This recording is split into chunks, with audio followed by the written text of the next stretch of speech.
Hi hello friends, welcome back to my channel. ಜೊತೆಯಲ್ಲಿ ಭಾಗ 6.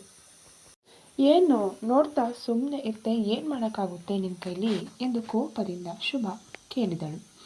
ಸಾಯಿಸುವಷ್ಟು ಯಾಕೆ, ಒಮ್ಮೆ ನನ್ನ ಮೇಲೆ ಕೈ ಹಾಕಿ ನೋಡು, ಏನು ಮಾಡುತ್ತೇನೆಂದು ಗೊತ್ತಾಗುತ್ತೆ ಎಂದು ಹೇಳುತ್ತಾ ರಾಘು ಕಡೆ ನೋಡಿ, ಏಯ್ ನೀನು ಆ ಲೈಟ್ ಆಫ್ ಮಾಡಿ ಸಾಯಿ, ಕಣ್ಣುಗಳಿಗೆ ಬೀಳುತ್ತಿದೆ, ಕರೆಂಟ್ ಬಂದು ಗಂಟೆ ಆಗಿದೆ ಎಂದು ಕೋಪದಿಂದ ಲೋಹಿತ್ ಹೇಳಿದ.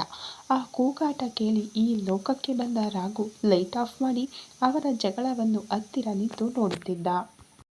ಇಟ್ಸ್ ಓಕೆ, ಈ ಬಾರಿ ಕ್ಷಮಿಸಿದ್ದೇನೆ ಬಿಡು, ಇನ್ನೊಂದ್ಸಲ ಕೈ ಹಾಕಿದರೆ ಆಗ ಹೇಳ್ತೇನೆ ಎಂದು ಹೇಳುತ್ತಾ ಕೋಪದಿಂದ ಅಲ್ಲಿಂದ ಅಶೋಕ್ ರೂಮಿಗೆ ಹೊರಟಳು ಶುಭ.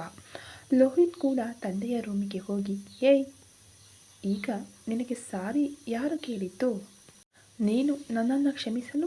ಖಂಡಿತ ಕ್ಷಮಿಸಬೇಡ ಕಣಮ್ಮ, ಸಾಯಿಸು ಎಂದು ಲೋಹಿತ್ ಶುಭ ಕೈ ಹಿಡಿದುಕೊಂಡು ಹೇಳಿದ. ಹೊರಗಿದ್ದ ರಾಘು ಕೂಡ ಒಳಗೆ ಬಂದು 2 ಕೈಗಳನ್ನು ಕೆನ್ನೆಗಳ ಮೇಲೆ ಇಟ್ಟುಕೊಂಡು ಪಕ್ಕದಲ್ಲಿ ಕುಳಿತು ಅವರ ಜಗಳವನ್ನು ನೋಡುತ್ತಿದ್ದ. ಅರೆ, ಏನಿದು ಜಬರ್ದಸ್ತಿ? ನೀನು ಸಾಯಿಸು ಅಂದರೆ ನಾನು ಸಾಯಿಸಲ್ಲ, ನನಗೆ ಸಾಯಿಸಬೇಕು ಅಂತ ಅನಿಸಿದಾಗ ಸಾಯಿಸುತ್ತೇನೆ ಎಂದು ಶುಭ ಕಣ್ಣುಗಳನ್ನು ತಿರುಗಿಸುತ್ತಾ ಹೇಳಿದಳು. ಲೋಹಿತ್ ಹಿಡಿದುಕೊಂಡಿದ್ದ ಕೈಯನ್ನು ತಿರುಗಿಸಿ, ಹಬ್ಬ, ನಿನ್ನ ಡ್ರಾಮಾ ನಿಲ್ಲಿಸು. ನಾನು ಏನೇ ಮಾಡಿದರೂ ಸುಮ್ಮನೆ ಕೂರುವುದು ಬಿಟ್ಟರೆ ನೀನು ನನ್ನನ್ನೇನು ಮಾಡೋಕ್ಕಾಗುವುದಿಲ್ಲ ಎಂದು ನಿನಗೂ ಗೊತ್ತಲ್ಲ, ಯಾಕೆ ಈ ಓವರ್ ಆ್ಯಕ್ಟಿಂಗ್ ಎಂದ. ಹಬ್ಬ, ನೋವಾಗುತ್ತಿದೆ ಕಂದ, ಬಿಡು ಎಂದು ಅಶೋಕ್ ಕಡೆ ನೋಡಿ, ಸಾರಿ ಅಂಕಲ್, ನೋಡಿ ನಿಮ್ಮ ಮಗ ಏನು ಮಾಡುತ್ತಿದ್ದಾನೆ, ನೀವು ಹೀಗೆ ಚೇರ್ನಲ್ಲಿ ಕುಳಿತು ಬಿಟ್ಟಿದ್ದೀರಿ. ಈ ಕ್ಯಾಂಡಿಡೇಟ್ಗೆ ಹುಡುಗಿಯರೊಂದಿಗೆ ಹೇಗೆ ನಡೆದುಕೊಳ್ಳಬೇಕೆಂದು ಯಾರೂ ಕಲಿಸಿಲ್ಲ. ಅದಕ್ಕೆ ನೋಡಿ ಹೀಗೆ ರಾವಣಾಸುರನಂತೆ ಆಗಿದ್ದಾನೆ. ಆದರೆ ನೀವೇನು ಫೀಲ್ ಆಗಬೇಡಿ, ನಿಮ್ಮ ಟ್ರೀಟ್ಮೆಂಟ್ ಜೊತೆಗೆ ಇವರವರೆಗೂ ಟ್ರೀಟ್ಮೆಂಟ್ ಶುರು ಮಾಡಿ ಲೈನ್ನಲ್ಲಿ ಇಡುತ್ತೇನೆ ಎಂದು ಹೇಳಿದಳು. ಆ ಮಾತುಗಳನ್ನು ಕೇಳುತ್ತಿದ್ದ ಅವರ ಕಣ್ಣುಗಳಲ್ಲಿ ಒಂದು ರೀತಿಯ ಸಂತೋಷವನ್ನು ಶುಭ ಮತ್ತು ಲೋಹಿತ್ ಇಬ್ಬರೂ ಗಮನಿಸಿದರು. ತಂದೆ ನೋಡುತ್ತಿದ್ದಾರೆ ಎಂದು ಲೋಹಿತ್ ಶುಭ ಕೈ ಬಿಟ್ಟು ತಲೆ ಕೆರೆದುಕೊಳ್ಳುತ್ತಾ ಅವರ ಹತ್ತಿರ ಹೋಗಿ, ಅವಳ ಮಾತುಗಳನ್ನು ನಂಬಬೇಡಿ ಅಪ್ಪ, ಅವಳಿಗೆ ಸ್ವಲ್ಪ ಹುಚ್ಚು ಇದೆ, ಅದಕ್ಕೆ ಏನೇನೋ ಮಾತನಾಡ್ತಾಳೆ, ಅವೆಲ್ಲ ನೀವು ತಲೆ ಕೆಡಿಸಿಕೊಳ್ಳಬೇಕಾಗಿಲ್ಲ. ನಿಮ್ಮ ಲೋಹಿತ್ ಎಲ್ಲದರಲ್ಲೂ ಪರ್ಫೆಕ್ಟ್ ಎಂದು ನಿಮಗೆ ಗೊತ್ತಲ್ಲವಾ ಎಂದು ಹೇಳುತ್ತಾ ಬೆಡ್ ಮೇಲೆ ಕುಳಿತು ಅವರ ಕೈ ಎತ್ತಿ ಮುತ್ತಿಟ್ಟ. ಅವರು ಕಣ್ಣುಗಳನ್ನು ಹೌದು ಎನ್ನುವಂತೆ ಮುಚ್ಚಿ ತೆರೆದರು. ಅದು ನೋಡಿದ ಕೂಡಲೇ ಅವನು ತಂದೆಯ ಪಕ್ಕದಲ್ಲೇ ಮಲಗಿಕೊಂಡು, ಐ ನೋ ಅಪ್ಪ, ನೀನು ಯಾವಾಗಲೂ ನನ್ನ side, I love you so much ಎಂದು ಮುತ್ತುಗಳನ್ನು ಕೊಟ್ಟನು. ಅಲ್ಲೇ ಮಲಗಿದ್ದ ಲೋಹಿತ್ನನ್ನು ನೋಡಿ, ಏನು ನೀನು ಇಲ್ಲಿ ಸೆಟ್ಲಾಗಿದ್ದೀಯಾ, ನೀನು ಹೋದರೆ ನಾವು ಮಲಗುತ್ತೇವೆ ಎಂದು ಕೋಪದಿಂದ ಶುಭ ಹೇಳಿದಳು. ನಾನು ಹೋಗಲ್ಲ, ನಾನು ಇಲ್ಲೇ ಮಲಗುತ್ತೇನೆ. ಆದರೂ ನೀನೇಕೆ ಇಲ್ಲಿ ಮಲಗಬೇಕು, ರಾಘು ಮಲಗುತ್ತಾನೆ, ಬಿಡು, ನೀನು ಹೋಗು ಎಂದ. ರಾತ್ರಿ ನೋಡಿದ್ನಲ್ಲ ರಾಘು ಹೇಗೆ ಮಲಗುತ್ತಾನೆ ಎಂದು, ಮಲಗಿದ ಅಂದರೆ ಹೇಳಲ್ಲ ಅಂಕಲ್, ರಾತ್ರಿ ನಾನು ಬರುವವರೆಗೂ ಒಂದು ಬದಿಯಲ್ಲೇ ಮಲಗಿದ್ದರು. ಹಾಗೆ ಮಲಗಿದರೆ ದೇಹದ ಭಾರ ಒಂದು ಬದಿಯಲ್ಲೇ ಇದ್ದರೆ ಹುಣ್ಣುಗಳು ಬೀಳುತ್ತವೆ ಎಂದು ಹೇಳಿದಾಗ ಆ ಮಾತು ಕೇಳಿದ ಕೂಡಲೇ ಲೋಹಿತ್ ಮುಖ ಒಮ್ಮೆಲೆ ದುಃಖದಿಂದ ಕಪ್ಪಾಗಿ ಹೋಯಿತು. ಹಾ ಎಂದು ಮತ್ತೆ ಶುಭ ಹೇಳಿದಳು. ತಕ್ಷಣ ಅವನು ಎದ್ದು ತಂದೆಯನ್ನು ಹಿಡಿದು ಮೇಲೆ ಎತ್ತಿ ಕುಳಿತುಕೊಂಡು ಶರ್ಟ್ ಎತ್ತಿದಾಗ ಒಮ್ಮೆಲೆ ರಾಘು ಕಡೆ ಕೋಪದಿಂದ ನೋಡಿ, ಏಯ್ ಎಮ್ಮೆ, ನಿನಗೆ ನಾನು ಹೇಳಿದ್ದು ಏನು ಮಾಡ್ತಾ ಇದ್ದೀಯಾ ನೀನು ಎಂದು ಕೋಪದಿಂದಲೇ ಕೂಗಿದ. ಅಯ್ಯೋ ಯಜಮಾನರೇ, ನಿಮಗೆ ಗೊತ್ತಲ್ಲ ದೊಡ್ಡ ಯಜಮಾನರು ಅಂದರೆ ನನಗೆ ಎಷ್ಟು ಇಷ್ಟ ಅಂತ, ಆದರೆ ನಿದ್ದೆ ಬಂದರೆ ಎಚ್ಚರ ಆಗಲು ಸಾಧ್ಯವಾಗುತ್ತಿಲ್ಲ, ಅದೇನು ಮಾಯಾರೋಗವೋ ಎಂದು ರಾಘು ತಲೆ ಕೆರೆದುಕೊಳ್ಳುತ್ತಾ ಹೇಳಿದ. ನಿನಗೆ ಎಚ್ಚರ ಆಗಲು ಸಾಧ್ಯವಾಗದಿದ್ದರೆ ನನಗೆ ಹೇಳಬಹುದಿತ್ತಲ್ಲ, ನಾನು ಬಂದು ಮಲಗಿಕೊಳ್ಳುತ್ತಿದ್ದೇನಲ್ಲ ಎಂದು ಕೂಗಿ ಶುಭ ಕಡೆ ನೋಡಿ, ನಾನು ಮಲಗುತ್ತೇನೆ ಬಿಡು, ನೀನು ಹೋಗು ಎಂದ ಲೋಹಿತ್. ಅವಶ್ಯಕತೆ ಇಲ್ಲ, ನಾನು ಮಧ್ಯದಲ್ಲಿ ಬಂದು ಅಂಕಲ್ನನ್ನು ನೋಡಬೇಕು, ಇಲ್ಲಿ ನೀನು ಮಲಗಿದರೆ ನನಗೆ ಇರಿಟೇಷನ್ ಆಗುತ್ತದೆ ಎಂದು ಅವಳು ಕಿರಿಕಿರಿಕೊಂಡ ಮುಖ ಮಾಡಿ ಹೇಳಿದಳು. ಹೋ, ನಿನಗೆ ಇರಿಟೇಷನ್ ಆಗುತ್ತಾ, ಹಾಗಿದ್ದರೆ ನಾನು ಇಲ್ಲೇ ಮಲಗುತ್ತೇನೆ. ರಾಘು, ಮೇಲೆ ಹೋಗಿ ನನ್ನ ಲ್ಯಾಪ್ಟಾಪ್ ಫೋನ್ ತಾ ಎಂದು ಲೋಹಿತ್ ಹೇಳಿದ. ಹಾಗೆಯೇ ಆಗಲಿ ಅನ್ನುತ್ತಾ ರಾಘು ಲೋಹಿತ್ ರೂಮ್ ಕಡೆಗೆ ಓಡಿದ. ಲೋಹಿತ್ ಶುಭ ಕಡೆ ನೋಡಿ ಕಣ್ಣು ಹೆಗರಿಸಿದ. ಶುಭ ಲೋಹಿತ್ ಕಡೆ ಕೋಪದಿಂದ ನೋಡಿ ಅಲ್ಲಿಂದ ಹೋಗುತ್ತಾ ಅಶೋಕ್ ಕಡೆ ನೋಡಿದಳು. ಅವರ ಕಣ್ಣುಗಳು ಶುಭ ಕಡೆ ಎಷ್ಟು ಪ್ರೀತಿಯಿಂದ ನೋಡುತ್ತಿದ್ದವೋ ಅನ್ನೋದನ್ನು ಅವಳು ಗಮನಿಸಿ ತಲೆ ತಿರುಗಿಸಿಕೊಂಡು ಮನಸ್ಸಿನಲ್ಲಿ ತುಂಬ ಸಂತೋಷಗೊಂಡಳು. ಕೋಪವಾಗಿ ಹೋಗುತ್ತಿದ್ದ ಶುಭವನ್ನು ನೋಡಿ, ಹೆಚ್ಚು ತಿರುಗಿಸಬೇಡ, ಬ್ಯಾಲೆನ್ಸ್ ತಪ್ಪಿದರೆ ಬೋರಲು ಬೀಳುತ್ತೀಯ ಎಂದು ಗೇಲಿ ಮಾಡುತ್ತಾ ಹೇಳಿದ. ಹೋಗುತ್ತಿದ್ದ ಶುಭ ತಲೆ ಬಾಗಿಸಿ ಗೋ ಟು ಹೆಲ್ ಎಂದು ಹೇಳಿದಳು. ನಾನು ಅಲ್ಲಿಗೆ ಹೋಗಲ್ಲ, ನನ್ನ ಹಿಂದೆಯೇ ನೀನು ಬರ್ತೀಯಲ್ಲ, ಅಲ್ಲಿಯೂ ನಿನ್ನ ಹಳೆಯ ಚಿಂತಾಕಾಯಿ ಪಚಡಿ ಮುಖ ನೋಡಬೇಕೆಂದರೆ ನನಗೆ ಸಿಟ್ಟು ಬರುತ್ತೆ ಎಂದು ಲೋಹಿತ್ ಕಿರಿಕಿರಿಗೊಂಡ ಮುಖ ಮಾಡಿ ಹೇಳಿದ. ಶುಭ ಪಕ್ಕದಲ್ಲಿದ್ದ ಮಾತ್ರೆಯನ್ನು ಎತ್ತಿ ಎಸೆಯುವಂತೆ ಸನ್ನೆ ಮಾಡಿದಳು. ಅದನ್ನು ನೋಡಿದ ಲೋಹಿತ್ ನಿಲ್ಲಿಸು ಎಂದ ಕೂಡಲೇ ಶುಭ ತನ್ನ ರೂಮಿಗೆ ಹೋಗಿ ಬಾಗಿಲು ಹಾಕಿಕೊಂಡಳು. ಎದರಿದ ಮುಖದವಳೆ ಎಂದು ಒಳಗೆ ಹೋಗಿ ತಂದೆಯ ಪಕ್ಕದಲ್ಲಿ ಕುಳಿತು ಐ ಆಮ್ ಸಾರಿ ಅಪ್ಪ, ನನ್ನ ತಪ್ಪಿಂದಲೇ ಹೀಗಾಯಿತು, ನಾನು ಗಮನಿಸದೇ ಇರುವುದರಿಂದಲೇ ಐ ಆಮ್ ಸೋ ಸಾರಿ ಅಪ್ಪ ಎಂದು ದುಃಖಪಟ್ಟನು. ಮಗ ದುಃಖಪಡುತ್ತಿರುವುದನ್ನು ನೋಡಿ ಅವರ ಕಣ್ಣುಗಳಿಂದಲೂ ನೀರು ಬರುತ್ತಿತ್ತು. ಲೋಹಿತ್ ಅಶೋಕನ ಕಣ್ಣುಗಳನ್ನು ಒರೆಸಿ ಬ್ಲ್ಯಾಂಕೆಟ್ ಹೊದಿಸಿ ಪಕ್ಕದಲ್ಲೇ ಮಲಗಿಕೊಂಡ. ಮರುದಿನ ಶುಭ ಅಶೋಕ್ ರೂಮಿಗೆ ಹೋಗಿ ಕರ್ಟನ್ ತೆಗೆದ ತಕ್ಷಣ ಸೂರ್ಯನ ಕಿರಣಗಳು ಲೋಹಿತ್ ಮುಖದ ಮೇಲೆ ಬಿದ್ದವು. ಲೋಹಿತ್ ನಿಧಾನವಾಗಿ ಕಣ್ಣುಗಳನ್ನು ತೆರೆದು ನೋಡಿದಾಗ ಎದುರಿಗೆ ಶುಭ ನಿಂತು ಟ್ಯಾಬ್ಲೆಟ್ಗಳನ್ನು ಪರಿಶೀಲಿಸುತ್ತಿದ್ದಳು. ನಿಧಾನವಾಗಿ ಮೇಲೆದ್ದು ಮೈ ಮುರಿದುಕೊಂಡು ಹೊಯ್, ನನ್ನ ಕಾಫಿ ಎಲ್ಲಿದೆ ಎಂದು ಶುಭ ಕಡೆ ನೋಡಿ ಕೇಳಿದ.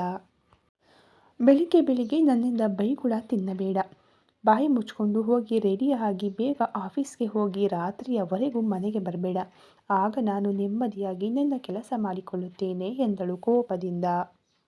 ಲೋಹಿತ್ ಮೇಲೆದ್ದು ಶುಭ ಕೈಯನ್ನು ಹಿಂದಕ್ಕೆ ತಿರುಗಿಸಿ ನೀನು ಬರಬೇಡ ಅಂದೆಯಲ್ಲ, ಅದಕ್ಕೆ ನಾನು ಸಂಜೆ 5 ಗಂಟೆಗೆ ಬಂದು ಬಿಡುತ್ತೇನೆ, ಹೋಗಿ 5 ನಿಮಿಷದಲ್ಲಿ ಕಾಫಿ ತೆಗೆದುಕೊಂಡು ನನ್ನ ರೂಮಿಗೆ ಬಾ ಎಂದ.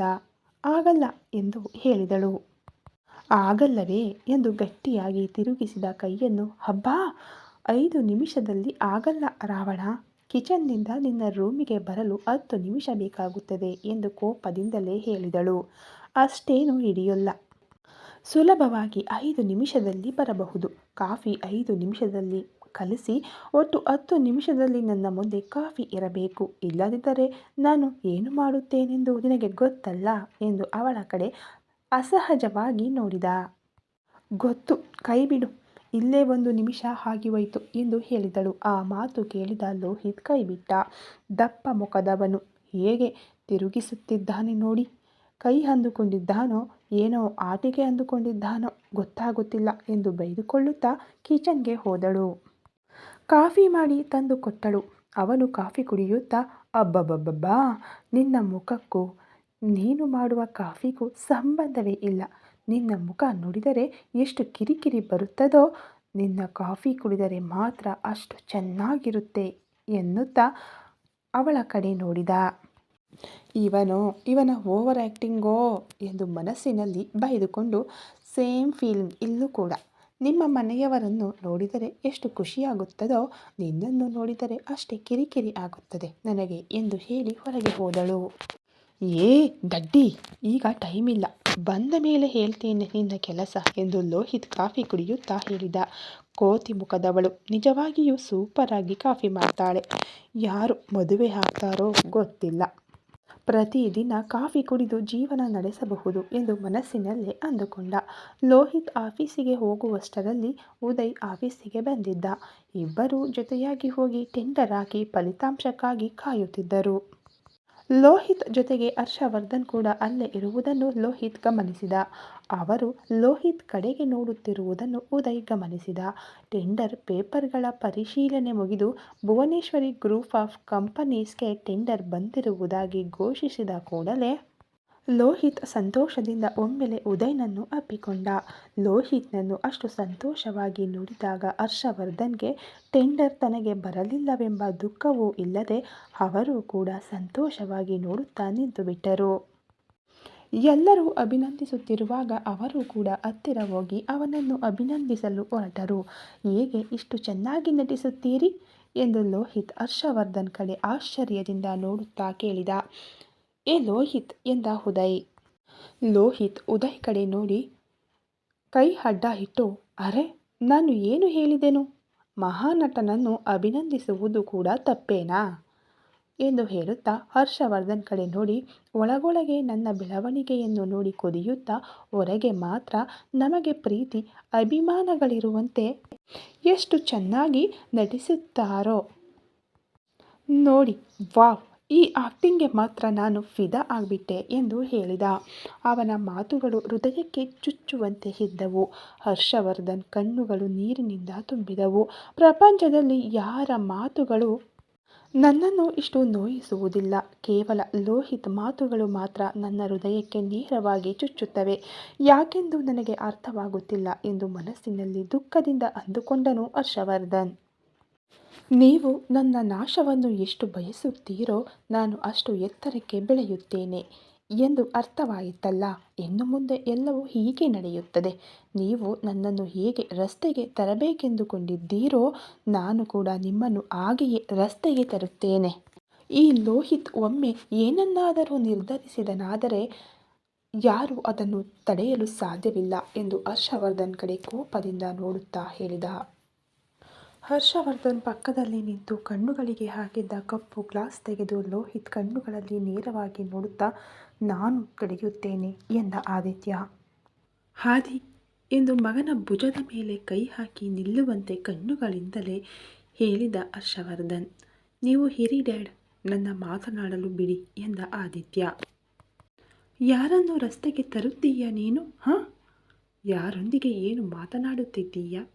ನೀನು ರಸ್ತೆಗೆ ತಂದರೆ ನಾವು ಬಳೆ ತೊಟ್ಟುಕೊಂಡು ನೋಡುತ್ತಾ ಕೂರುತ್ತೇವಾ ಎಂದು ಆದಿತ್ಯ ಹೇಳಿದಾಗ, ಅದಕ್ಕಿಂತ ಹೆಚ್ಚೇನು ಮಾಡಬಲ್ಲೆ ಎಂದು ಅಹಂಕಾರದಿಂದ ತಲೆ ಎಕ್ಕರಿಸುತ್ತಾ ಲೋಹಿತ್ ಕೇಳಿದ. ಆ ಮಾತನ್ನು ಕೇಳಿದ ಆದಿತ್ಯ ಮುಷ್ಟಿ ಬಿಗಿ ಹಿಡಿದ. ಅದನ್ನು ನೋಡಿದ ಉದಯ್, ಲೋಹಿತ್ ಬಾ ಹೋಗೋಣ, ಅಂಕಲ್ನನ್ನು ಇಂದು ಆಸ್ಪತ್ರೆಗೆ ಕರೆದುಕೊಂಡು ಹೋಗಬೇಕು. ಲಂಡನ್ನಿಂದ ಸ್ಪೆಷಲ್ ನ್ಯೂರೋ ಸರ್ಜನ್ ಬರುತ್ತಿದ್ದಾರೆ, ಮರೆತಿದ್ದೀಯಾ ಎಂದ. ಏನನ್ನೂ ಮರೆತಿಲ್ಲ. ಈ ಲೋಹಿತ್ ಏನನ್ನೂ ಅಷ್ಟು ಬೇಗ ಮರೆಯುವುದಿಲ್ಲ. ಎಲ್ಲವನ್ನು ನೆನಪಿಟ್ಟುಕೊಂಡು ಸಮಯ ನೋಡಿ ಯಾರಿಗೆ ಏನು ಕೊಡಬೇಕೋ ಅದನ್ನು ಬಡ್ಡಿ ಸಮೇತ ಕೊಡುತ್ತಾನೆ ಎಂದು ಕೊತ ಕೊತ ಕುದಿಯುತ್ತಾ ಹರ್ಷವರ್ಧನ್ ಕಡೆ ಆದಿತ್ಯ ಕಡೆ ನೋಡುತ್ತಾ ಹೇಳಿದ. ಹೋಗಿ ಅವನು ಏನೋ ಹೇಳಿದ್ನಲ್ಲ, ಆ ಕೆಲಸ ನೋಡ್ಕೊ, ನಮಗೆ ನಂತರ ವಾಪಸ್ ಕೊಡುವೆ ಎಂದ ಆದಿತ್ಯ ವ್ಯಂಗ್ಯವಾಗಿ. ಆ ಮಾತು ಕೇಳಿದ ಕೂಡಲೇ ಲೋಹಿತ್ ಮುಷ್ಟಿ ಬಿಗಿ ಹಿಡಿದುಕೊಂಡು ಆದಿತ್ಯನ ಕಡೆ ಹೆಜ್ಜೆ ಹಾಕಲು ಹೊರಟಿದ. ಒಂದು ಕಡೆ ಉದಯ್ ಲೋಹಿತ್ನನ್ನು, ಮತ್ತೊಂದು ಕಡೆ ಹರ್ಷವರ್ಧನ್ ಆದಿತ್ಯನನ್ನು ಹಿಂದೆ ಎಳೆದು ಬಲವಂತವಾಗಿ ಅಲ್ಲಿಂದ ಕರೆದುಕೊಂಡು ಹೋದರು. ಲೋಹಿತ್ ಆದಿತ್ಯ ನಡುವೆ ಏನಾಗುತ್ತೆ ಮುಂದಿನ ಎಪಿಸೋಡ್ನಲ್ಲಿ ನೋಡಿ.